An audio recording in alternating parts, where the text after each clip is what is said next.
Bazıları sevgiyi denize benzetirler. Bazıları sevgiyi aşkı doğaya benzetirler.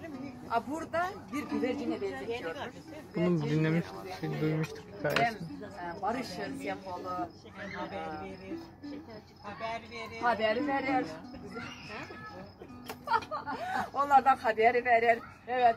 O yüzden birisi de güvercine aşkın o şekilde anlatıyor ve diyor ben diyor bir ormana geleyim diyor. Oraya da ben diyor kendi film atayım diyor. Orada sen oraya diyor takıl da diyor.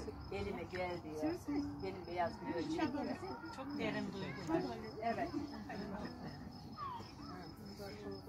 Bunu Eliza'dan mı dinliyorsun? Birincisi zaten. Birinci bulacağım.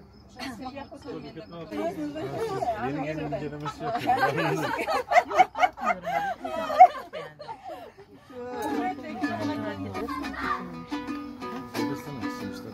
Ağılmayday kaykuçu baralbay Çağardarı tağalbay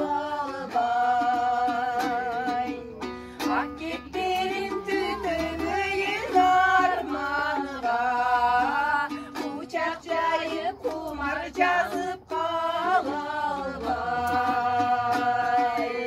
Ak gittirin tütünüyün armanıga Uçak çayı kumar cazıp kalalbay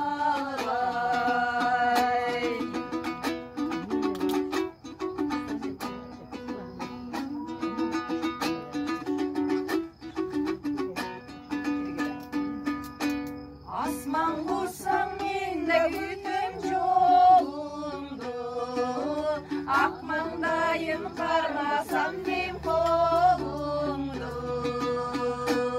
Seyrettik tutun kaşık ya.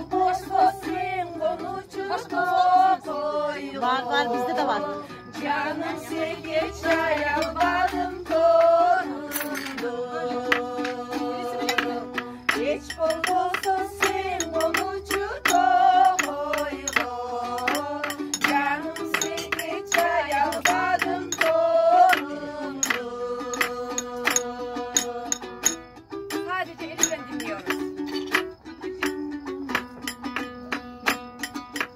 Yüzüm güydüp kaçtı serpip gönlüm Canımda çal çal para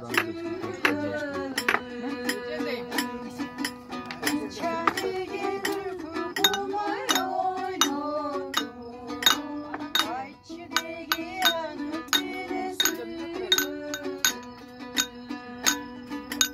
Mınçanegi türkü kumay oynadım Ay çileği yanıp